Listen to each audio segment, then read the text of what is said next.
started just about a minute because we got a lot to cover today. Thank you to everyone for taking time out of your busy day to take part in our session today. A little bit of housekeeping. CE for today is 1 hour of CFP, CTFA, and also FIRMA members get 1 hour of CE for FIRMA credit, which is something we added this year, and we appreciate their joining us on these sessions.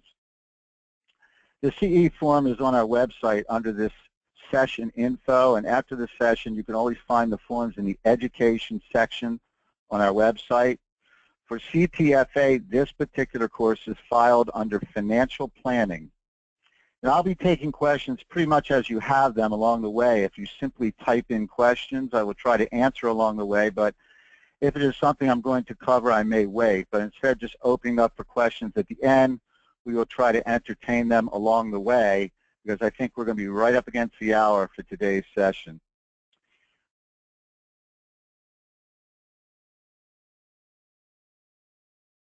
We've been very happy with the response for our ITM 21st University webinars. We've provided hundreds and hundreds of hours of CE, and we have had a wide variety of interesting subjects with great presenters this year.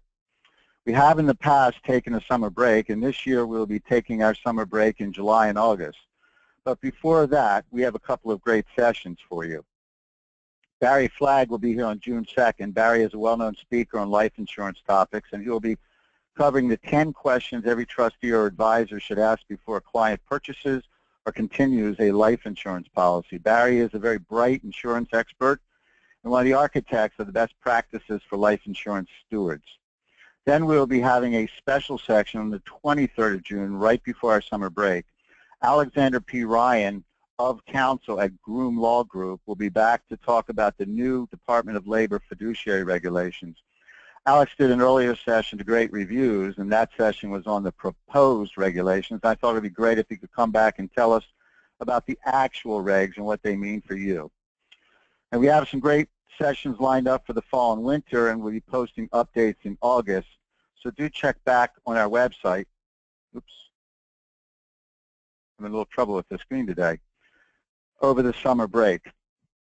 And like I said, we have a big agenda today. We'll be starting by talking about who we are, ITM 21st, and who we are not, because we are not a life insurance brokerage firm, so I want to point this session in that context. You know, I always say that when you're managing or even dealing with life insurance, you have these gray areas. Decisions are often not black and white, and I think that you will see that as we go through the webinar. Throughout, we will be speaking about what competitive means, because there is no one real answer. As with most things we deal with in TOLI, the answer is in the process, and we will talk about that, about policy suitability, about your process, especially as it relates to two things: maximizing the asset for the beneficiaries, and let's not forget, mitigating your liability as a fiduciary, a trustee. And we will throw in a couple of real examples of what we see, starting with a what would you do question right at the beginning. I think we have somewhere in the neighborhood of $25 to $30 billion of death benefit in policies we are reviewing and managing, and that is just on the TOLI side. I believe the amount is even larger on the institutional side. So who are we? Well, ITM 21st has 3 offices, each focused on a different business line, but all of the businesses fitting together. Our office in Iowa is focused on TOLI trust and policy administration, and we are one of the biggest providers of software to the trust-owned life insurance world, and by far the biggest full outsource provider in this space. Our New York City office is focused on the institutional market, servicing institutional firms with sophisticated policy management in the secondary or life settlement market. And our Minnesota office is focused on life expectancy reports, a subject that I have talked about many times, even before we merged the 3 locations in June of last year. As one entity, we are one of, if not the largest firm, focused on the management of existing life insurance policies with over 100 team members whose job it is to maximize the benefits of existing life insurance policies. Although I say this, I'm not doing it to toot our horn, though I'm very proud of the work we do. I am pointing out that we manage policies, existing policies. We do not sell life insurance. We do not work for any life insurance carriers. We're not affiliated with any insurance companies or brokerage firms. And so we look at this whole discussion today perhaps a bit differently than those who might sell life insurance.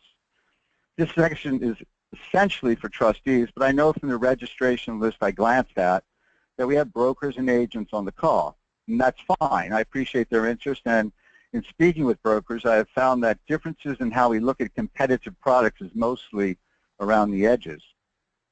But we can and we do look under the hood of life insurance policies for new policies and also after they have been in force, sometimes for many years. And well after the sale, we deal with the reality of the policy, its performance. We see what it actually does, how it actually performs.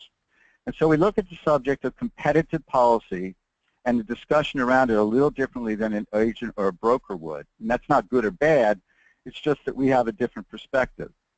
But I came from the brokerage world, and many of us at ITM 21st did, and understand and respect that world. So let's start with a question. What would you as a trustee do about this particular case? Would you allow this replacement? We had a case that came in where a client reaching retirement wanted to stop funding his whole life policies.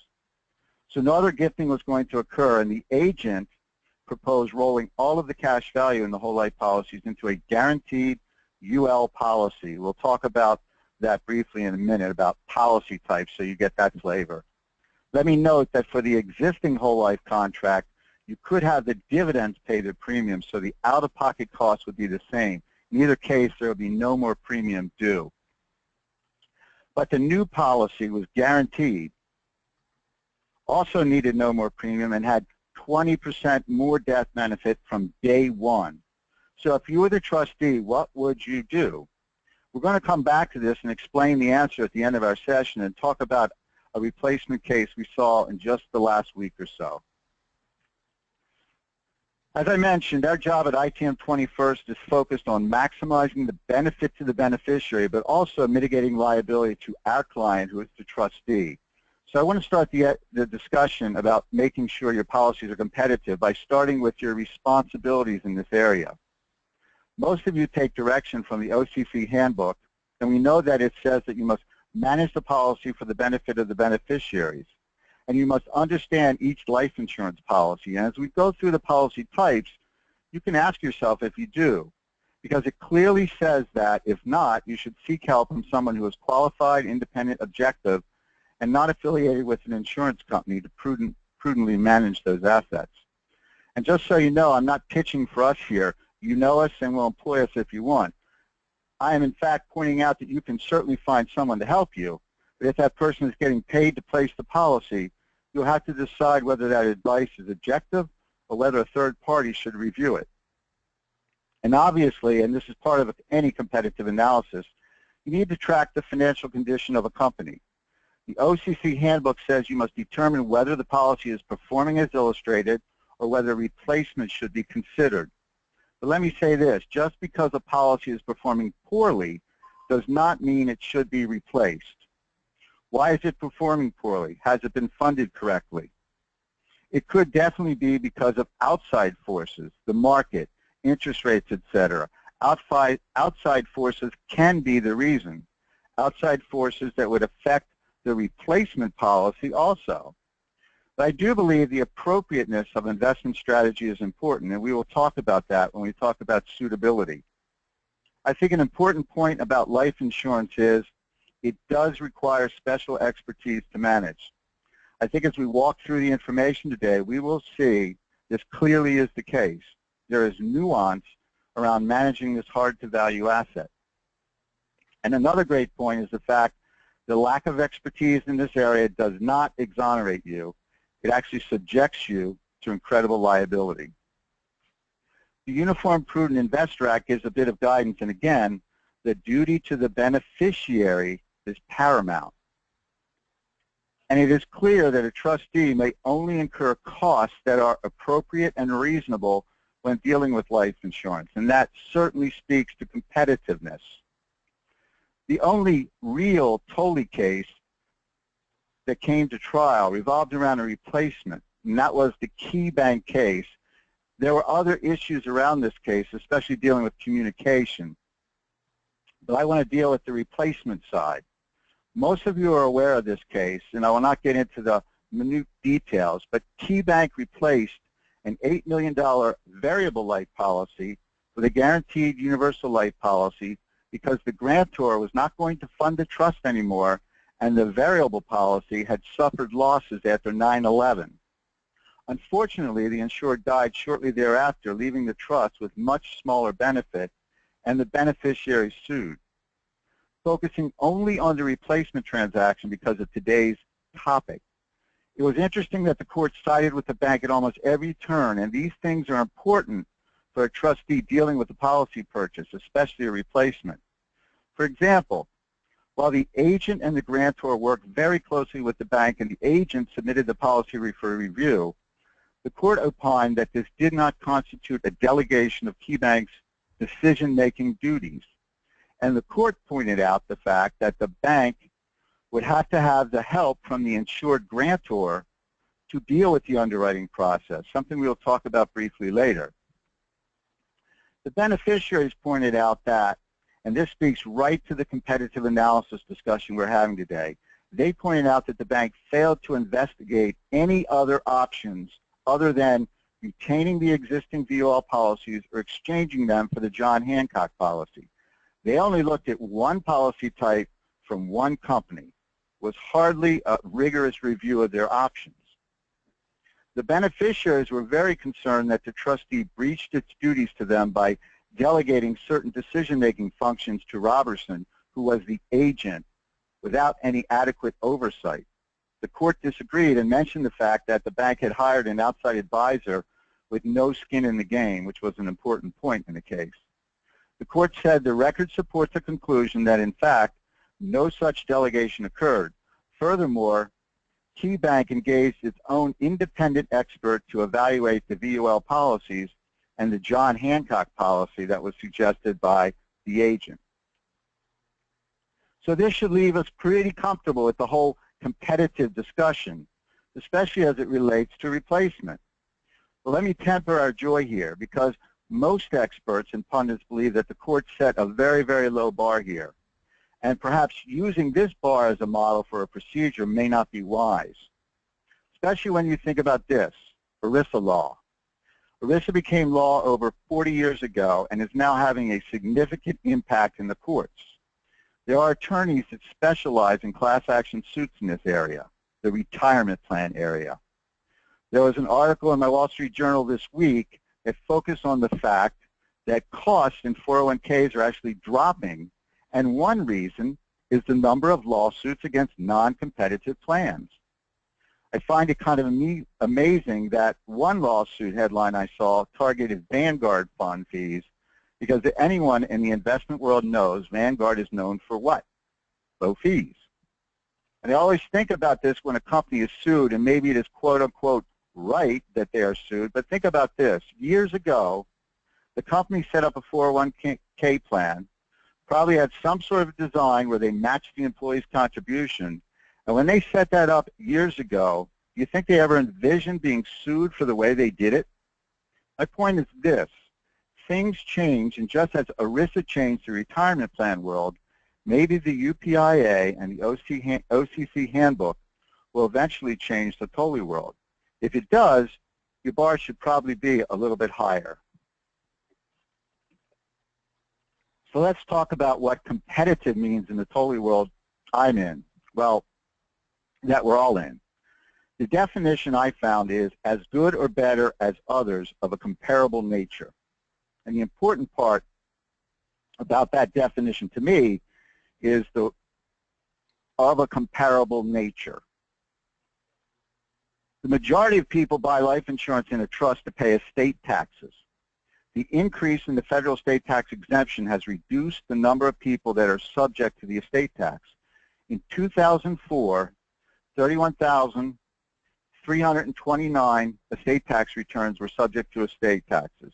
In 2014, that amount dropped to just over 5,000, an 83% drop. So what we are seeing, and therefore our clients are seeing, is that there are many more replacements than new policies coming in. The fact is, replacements are now outnumbering the new policies we see by 5 to 1.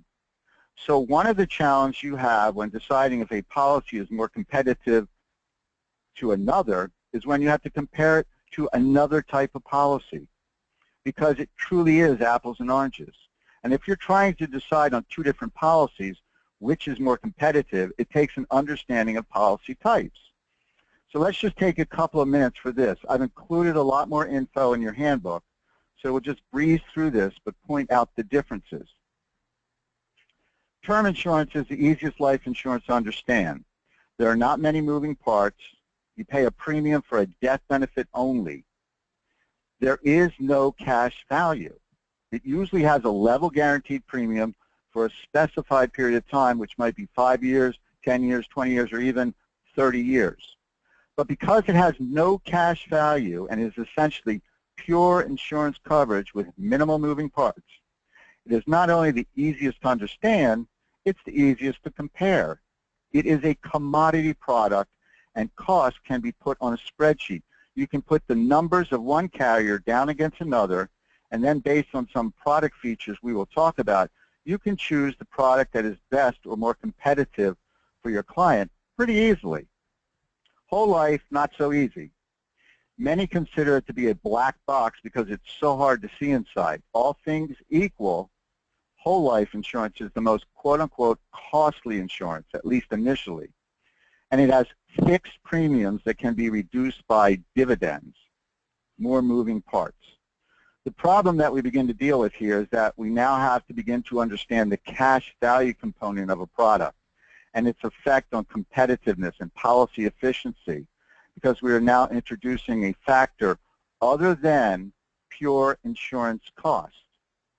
And of course, anyone who knows about life insurance policies, whole life policies in particular, or if you have attended one of our past sessions about these policies, you know that over the years, the dividends in most every whole life policy has dropped. And in fact, in most instances, the expectations around a whole life policy at purchase did not live up to the reality of the policy.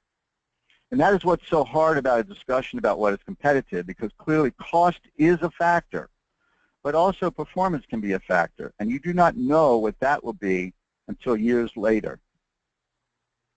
Certainly current assumption universal life is another situation where the quote-unquote competitiveness of a product can change over time. Current assumption universal life was considered less expensive than whole life when it came out, and in fact, the premium cost in these policies was much less. But of course, premium, again, is not the actual cost. With these products, though, we could see the cost, because as we have discussed in the past session, with a UL policy, unlike the whole life product, we could peer inside the policy. And for the first time, we could actually see each individual cost, and we could pull these costs out and analyze them. And these UL policies were less expensive than whole life, at least in terms of premium needed to start the policy. Of course, they had less guarantees also.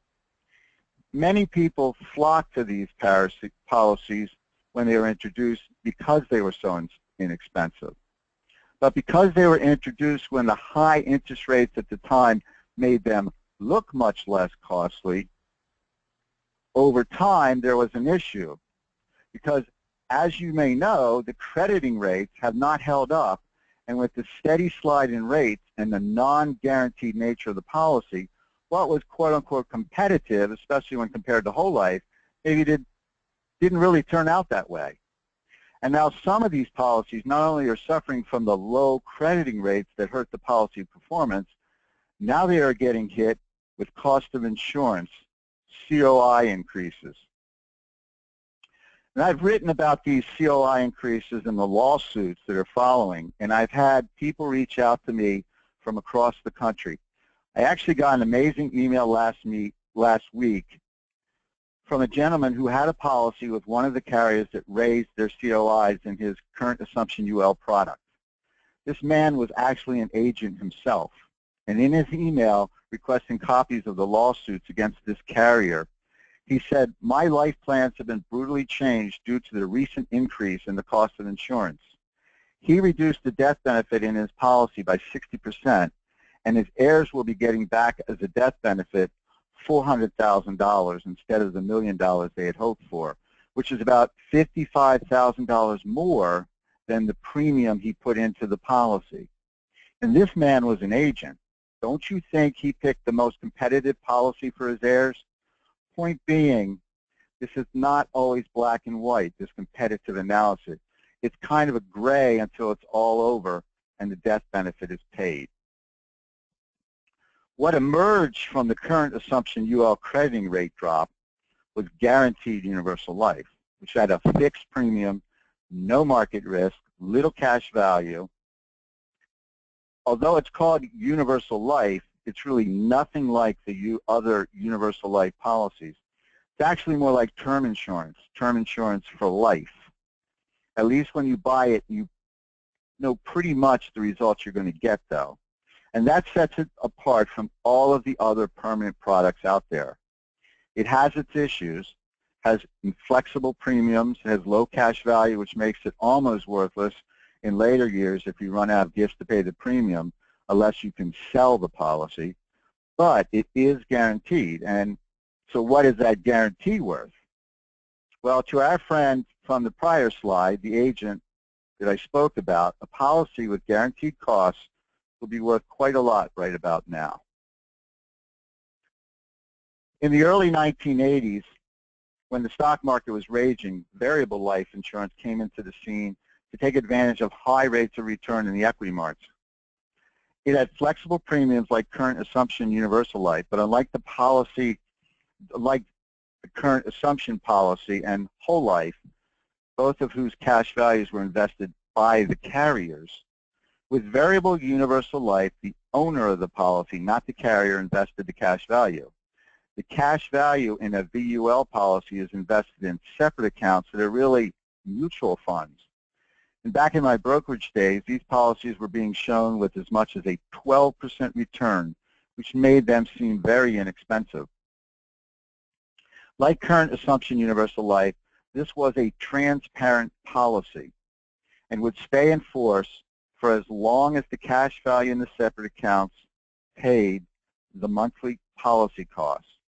But unlike the current assumption universal life policy, a VUL policy investment could actually lose money, making the product much more unpredictable. But illustrations run at a 12% rate of return could make this policy look seemingly competitive against a current assumption product which relied on fixed investments. But of course, equity markets go up and down rather dramatically. And in the last big market drop in 2007 and 8, when the equity market lost almost 40% of its value, many got scared of variable universal life. And now the hot product is equity index universal life. And you can read about how this product works in your handbook. It captures a portion of the upside of an equity index and limits the downside by placing a floor on the returns. So you get a portion of the equity product's return without the risk, since you have no losses because of this floor. In the last few years, we at ITM 21st saw a lot of replacements from variable life to index UL, because the index product with the 0% floor, unlike the variable product which could have losses, problem was that what we were seeing was crediting rates on the new index UL policies of 7.5% and more. An online policy crediting translator put out by one of the carriers actually selling this product showed that the actual long-term rate of return in the equity market being tracked would have to be over 12% in order to get this return based on the floor and the cap parameters we were seeing. In other words, another situation where the rate of return helped make a policy cheaper, more quote-unquote competitive. If this does not make sense to you or you want more information, we talked about this in a couple of our blogs, and we also talked about the fact that the NAIC, the National Association of Insurance Commissioners, was smart enough to limit the crediting rate that could be shown on one of these policies. So check out our blog if you want more information on this subject. So, as I mentioned, many of our cases deal with the policy selection, are dealing with replacements, and the ability to stamp one policy more competitive than the other becomes blurred in those situations. Even if you're just dealing with one type of policy, you need to be able to decipher the advantages and disadvantages of each and relate them to your client's particular situation. In other words, suitability of the policy is important. The fact is, and I've said this many times, there is no one best policy. There is no one most competitive product for every situation. Over time, based on the circumstances in the market, it seemed that one policy type, for one reason or another, seemed to be the best, the most competitive, depending on when you purchase the policy. Fads come and go. Now the fad appears to be index universal life. But if you are managing life insurance, you need to be able to make sure that the product that your client has in his or her trust fits that client.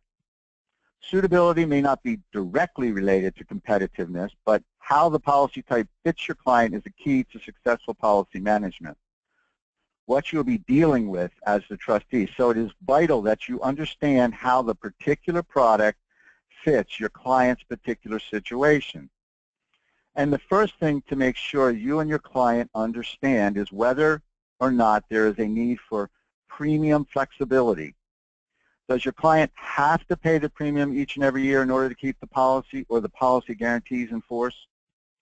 That is certainly true of term policies, and in most situations, a guaranteed UL policy should not be thought of as a flexible premium product at all.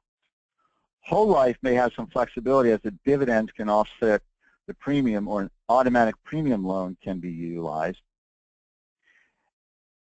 And the UL chassis products, whether current assumption, variable, or index, without any secondary guarantees, are typically completely flexible when it comes to those premium payments. So if your client buys a guaranteed universal life policy, the cash flow needs to be there each and every year to pay the stated premium in full and on time. The question is, can he? And what is the investment temperament of your client? The guaranteed UL policy might be the most restrictive in terms of premium payment, but there is no market risk with that policy. If you pay the premium in full and on time, the policy death benefit is guaranteed no matter what happens in the market. Things like negative interest rates or large market drops will not affect the policy. There is no market risk. You still have the carrier risk, the financial stability of the carrier, but that will always be there. And if you're dealing with a policy like a whole life policy with dividends, or a current assumption UL policy with its crediting rate, or a variable policy, or an index UL policy with its market returns, we know that the higher the return assumed in the policy, the lower the premium would have to be to keep the policy in force. Whole life with its dividends works differently than a UL chassis, where the effect of the rate of return may be easier to see. But in every situation, the higher the dividend rate or crediting rate, the higher the rate of return in the cash value, the less premium needed to run the policy. So the client reaching for a higher rate of return, more risk, can have a policy that shows a lower premium need. But we know whether or not you reach that rate of return remains to be seen. In your handbook, we show a variable life policy premium assuming a 4%, 6%, and 8% return. When first came out, variable life was shown sometimes at an interest rate assumption of as great as 12%. And that premium needed to carry the policy to maturity would be lower than even an 8% return. But if we assume an 8% return and a $27,000 premium, what happens if we get a 4 or 5% net return over time? Well, obviously, the policy will underperform and additional premium will be needed. Point being, for those clients that reach for a higher return to lower their premium needs, they better be aware that as the actual return in the policy drops below what was expected, the premium need is going to go up. And if we look at the policy types, we see the inherent investment risk in each particular type. Term insurance has no investment risk. Whole life and current assumption UL have investment risk as they are affected by the interest rate environment. They are essentially fixed investment vehicles. Guaranteed universal life has, again, no market risk. Variable life, absolutely. You can actually lose money in a variable life contract. Index UL has less absolute market risk than variable because of the floor on losses, but still it has a market risk. In other words, with some policies, there is a market risk, and the assumptions around the rate of return, no matter what type of investment, should be understood and factored in. And as a follow-up, as it is somewhat related, is cash value needed. You know, in most situations in a TOLI policy, we're attempting to get the highest rate of return on premium and are not really interested in the cash value buildup. But what if you wanted to trade the policy for a new one? Is there a reason that you may need liquidity in the trust? A guaranteed universal life policy has no investment risk, but it is also a policy that has very little to no cash value. And you need to know, is that important? If so, you have to weigh that against the policy guarantees. And speaking of guarantees, that is very, very important. Some of the universal life policies that are experiencing the current cost of insurance increases were policies that were the quote-unquote cheapest when bought. But of course, the carrier could and did raise the policy costs. So if this is an issue, then it needs to be considered. There are those who just want to lock in a death benefit guaranteed. So we're over 30 slides in, and we have talked about all of the background on the subject of a competitive analysis. And I think that this background is vitally important for the trustee to know if they're dealing with TOLI policies. Understanding the nuances goes a long way when trying to understand what is best. So let's talk about competitive. And again, we're not agents. We do not sell life insurance. In many situations, when talking about competitive analysis, the discussion starts with a spreadsheet. Company A costs X in annual premium. Company B costs Y. And that's not a bad place to start if it's just a start. And if you understand the nuances that we spent so much time talking about, you'll be able to wrap a process around this, and that is what we will spend the rest of the session on.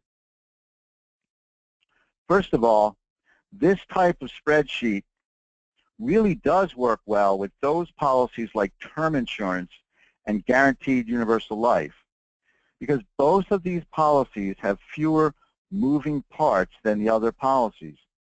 You pay a premium, and the death benefit is guaranteed in both of them. It may be just for a specified period of time, but still it's guaranteed. As I mentioned before, these policies are really more like commodities. And guaranteed universal life is essentially term insurance for life.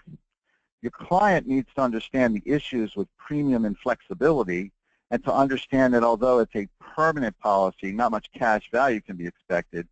But compared to the other types of permanent insurance, once you are past this, well, easier to understand, and again, the product is truly a commodity. Now, no matter what type of policy you're looking at, you have to be aware of the company financials. With any purchase of any policy, that has to be reviewed.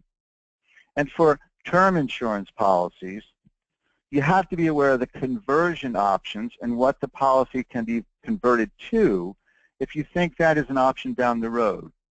If you're unaware of what the conversion option is, that's why I included the first part on the policy types in your handbook. You need to be aware of what this is because it's an important part of the term insurance policy. For a guaranteed UL policy, you should be aware of the catch-up options.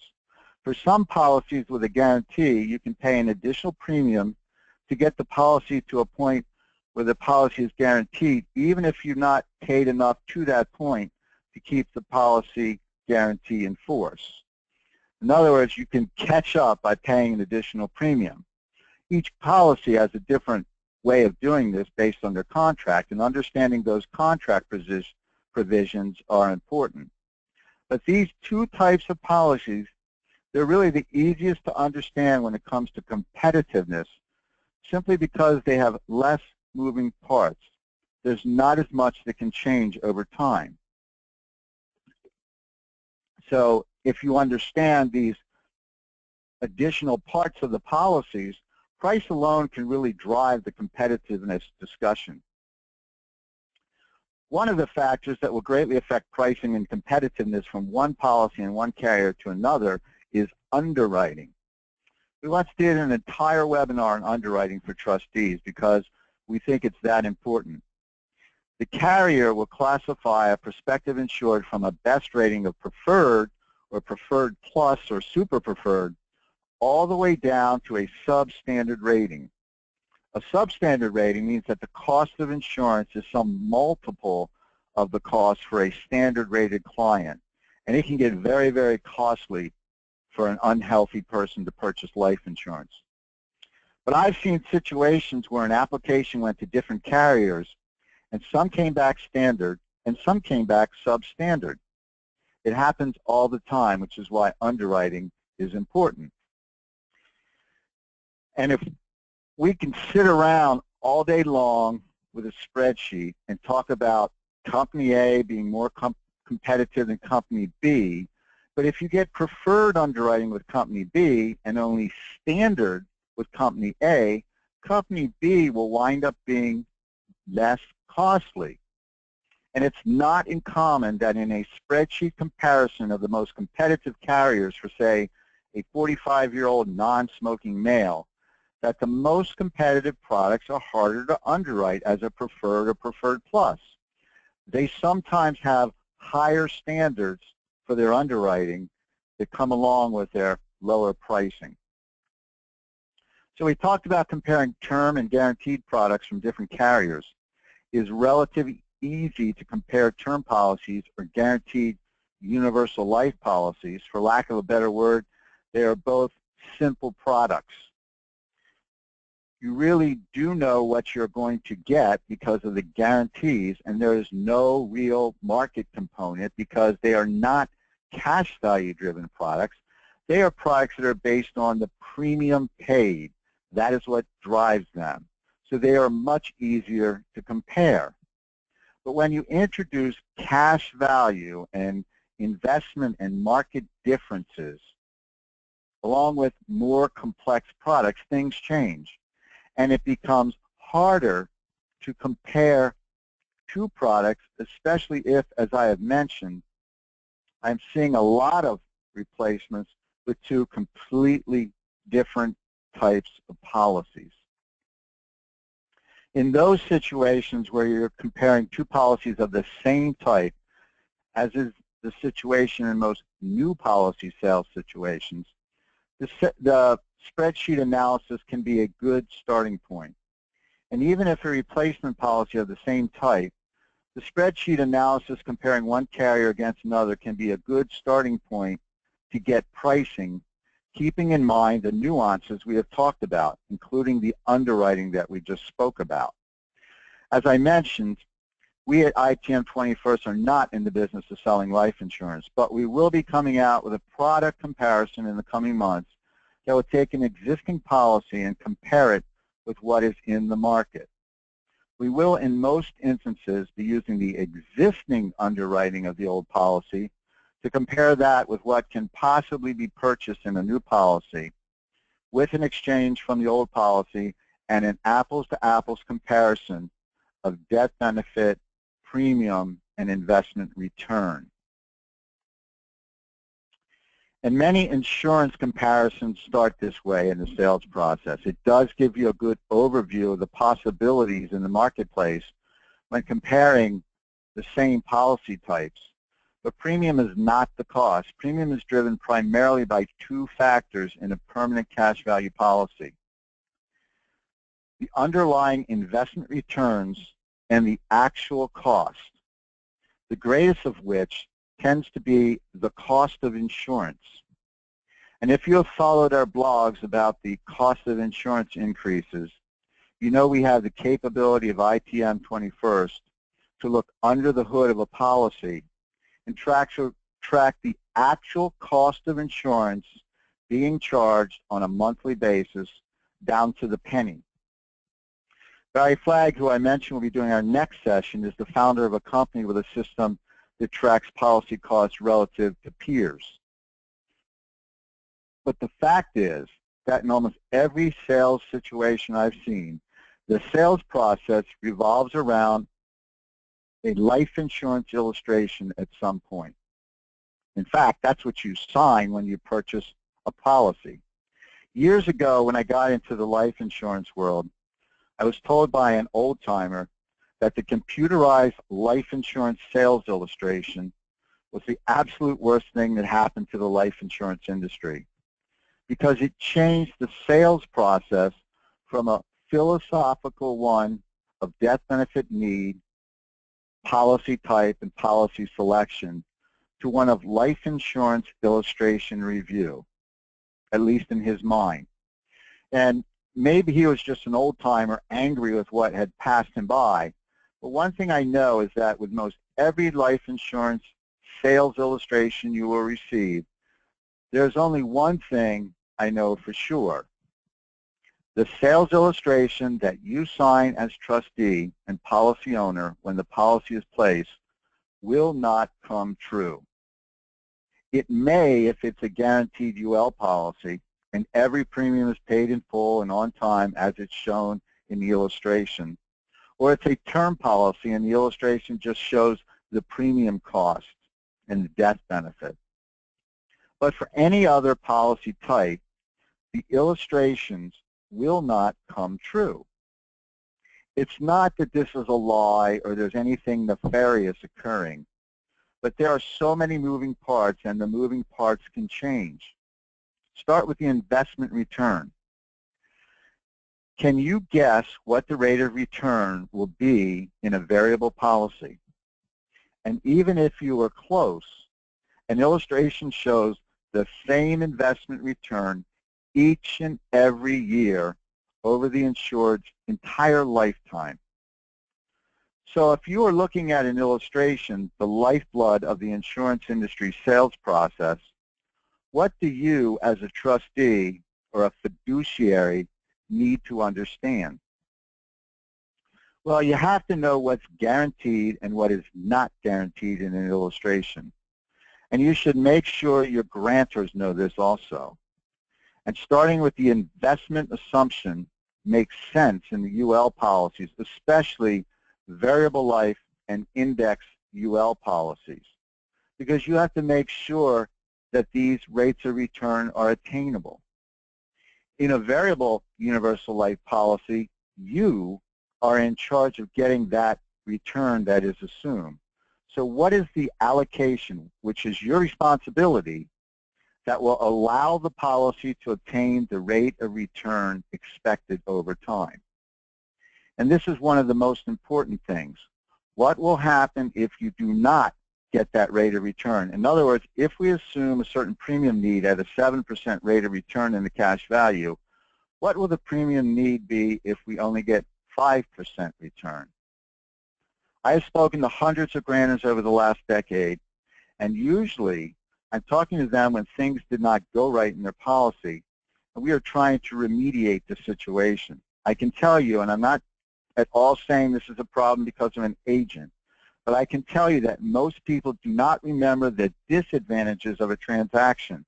They will not remember the caveats, which is why you should write them down. So as trustee, you have the responsibility to make sure that the policy is competitive and appropriate for the client. So the questions you should ask for a policy sale, whether a new policy or a replacement policy, why this particular policy? And this gets deep when you're doing a replacement from one policy type to another, which is one reason we spend so much time on suitability. The policy can have lower costs, but still it should be appropriate. Why this particular carrier? Is the agent you are working with a broker and providing you with a review of all of the different policies available in the market? Or is he or she a captive agent selling only one carrier's policy? What are the advantages and disadvantages of the transaction? Know what they are, and if there are no disadvantages, and this is with any sales, not just life insurance, if there are no disadvantages mentioned, that probably means the salesman does not want to mention them. And as we mentioned, underwriting.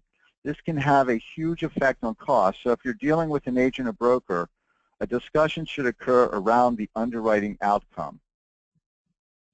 Which leads us to the life insurance sales process. This is something you can discuss with your agent, but I wanted to point out a couple of things. First of all, if you think that after an initial review of the situation, you are thinking a better policy might be available, or if you're working with a client placing a new policy, you can ask for what is called an informal offer. This is when the client simply signs a HIPAA form and the underwriter reviews the health file and can give you an idea of what type of underwriting can be obtained.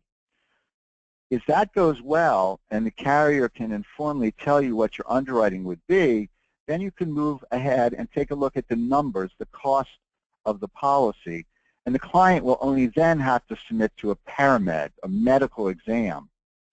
And that can usually take place at the prospective insured's home. So it makes it easy. If you do not get any information when your client is going to do a paramed, you should ask your agent for a form for your client that outlines what you should do before undergoing a paramed exam, because it will make a difference. For example, don't eat salty foods. Don't exercise heavily the days before, things like that.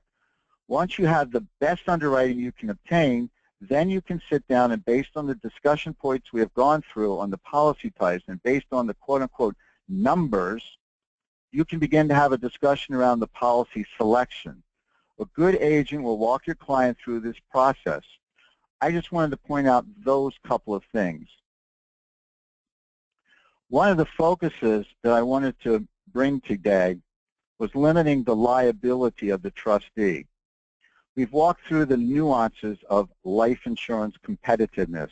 We have talked about the fact that with two types of policies, term and guaranteed universal life, there are less moving parts. It is easier to show the numbers of the sale, so to speak, and come up with the most competitive product with these two policy types, because it's just pure mortality and you know exactly what's going to happen with the policy. But for other types of policies, permanent policies with cash values, there's a lot more than the numbers of the policy. We can review the cost of the policy, and starting with the actual underwriting received, because that is one component of the equation. And we can certainly review what drives the cash value, the expected return, and what happens if you do or do not get there, and we need to. And after reviewing the spreadsheet of policy comparison numbers and the nuances around the policy being compared, you have to decide on how to document that transaction. And this is a key to limiting your liability.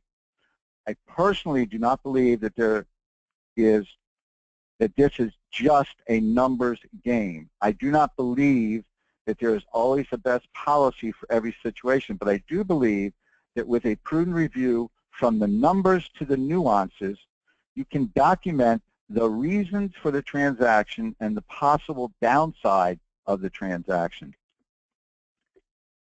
The fact is, with the exception of guaranteed UL and term, where you can lock in and guarantee the cost in a policy, it is impossible to know what is most competitive cost-wise until the policy death benefit is paid, simply because things can change that are not guaranteed. Just ask our agent in the slide 10 or 15 slides back about that.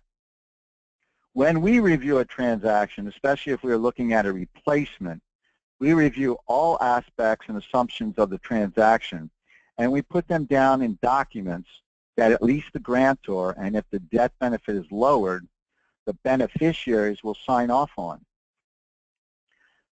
Those reviews that we do are sometimes 4 or 5 pages or more long, and they cover the advantages and disadvantages of the transaction.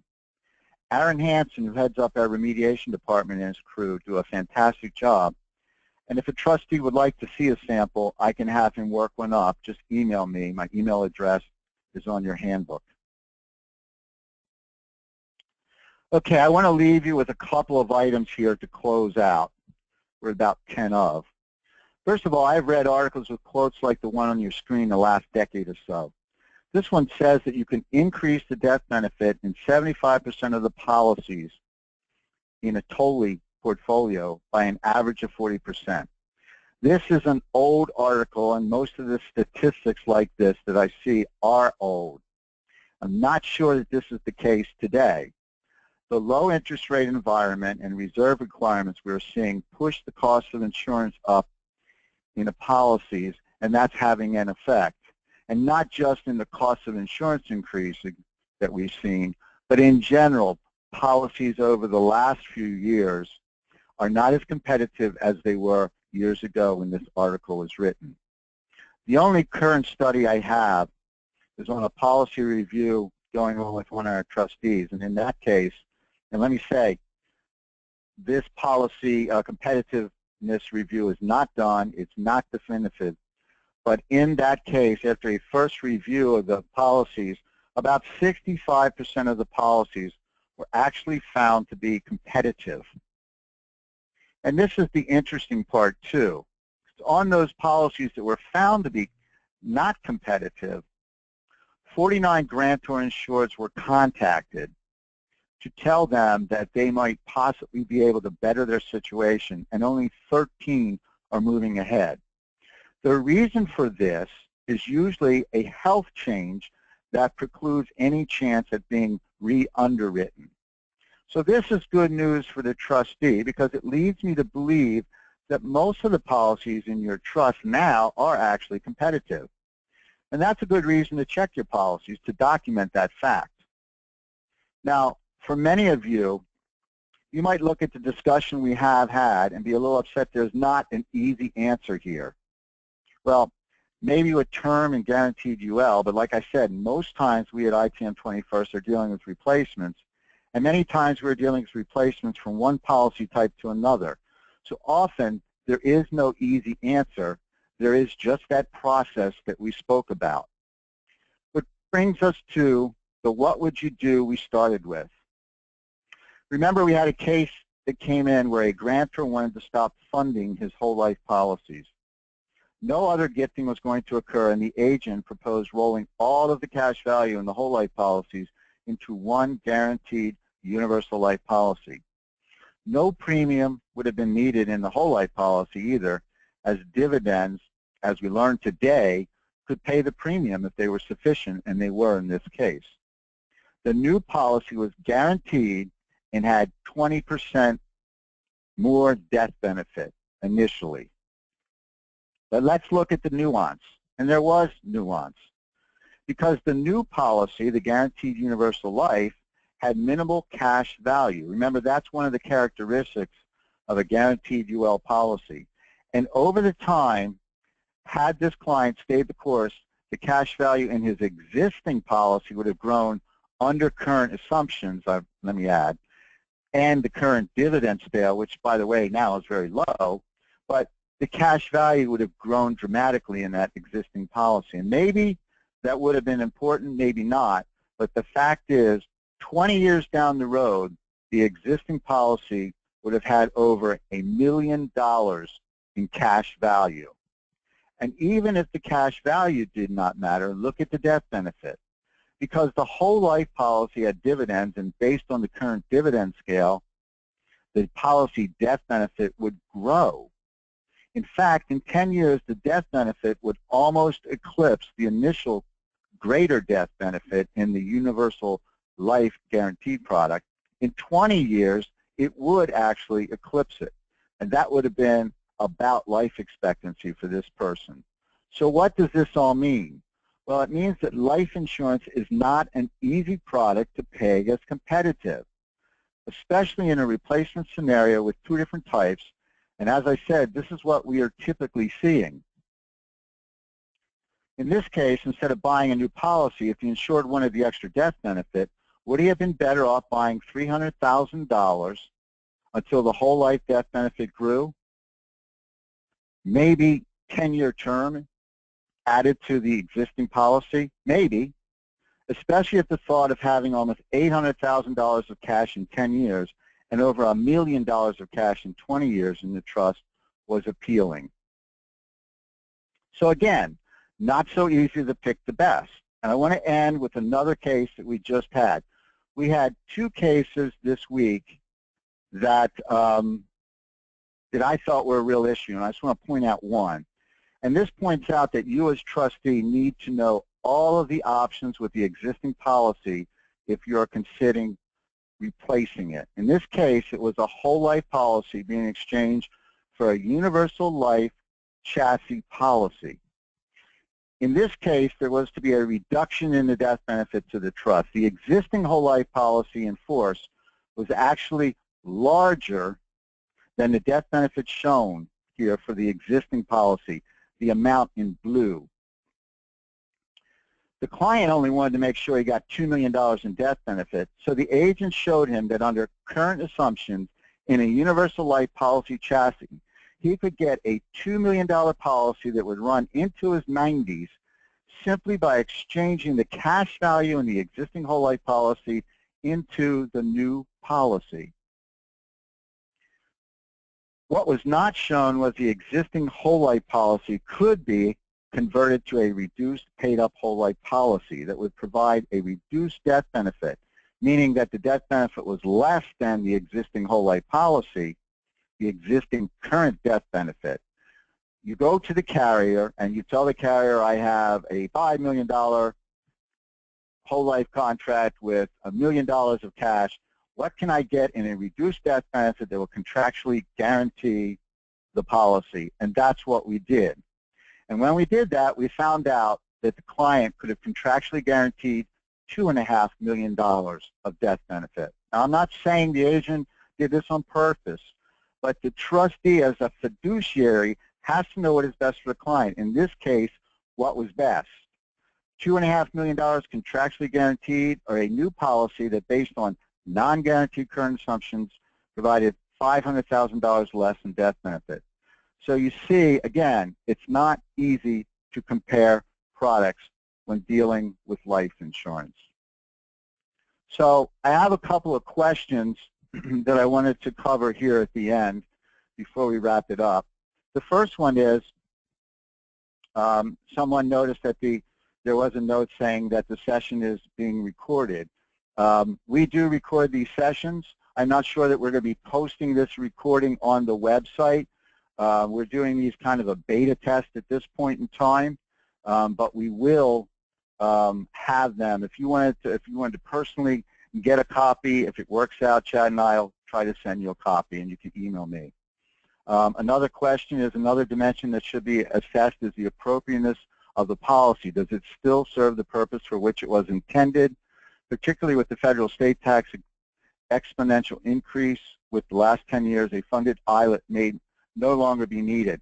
This is a great point, and one of the things that trustees may or may not want to talk to their clients about, obviously it's a bit of a sore point, because if you're a trustee of an ILET, then perhaps you don't want to tell the client, well, you don't even need this ILET.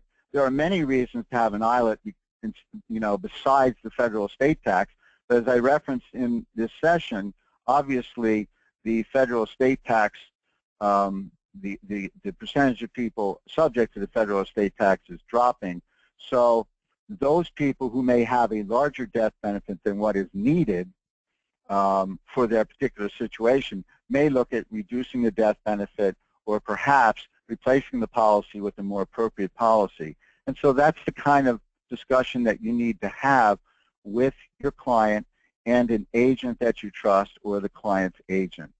So if anyone has any other questions, you can type them in now. If not, I'd like to thank everyone who took part today. Two things. One, if you're a trustee and would like a sample of what it is that we do to review a policy replacement, I know Aaron is working up the sample if that is something that you would like. My email address is here, mbrohawn@itm21st.com. And if there are no questions, then I would like to thank everyone for taking part. Again, in 2 weeks, Barry Flagg will be here with his session, and then 2 weeks after that, we'll be having a session on the Department of Labor fiduciary regulations. Again, thank everybody. I'd like to thank everybody again for taking part today, and have a great day. Thank you.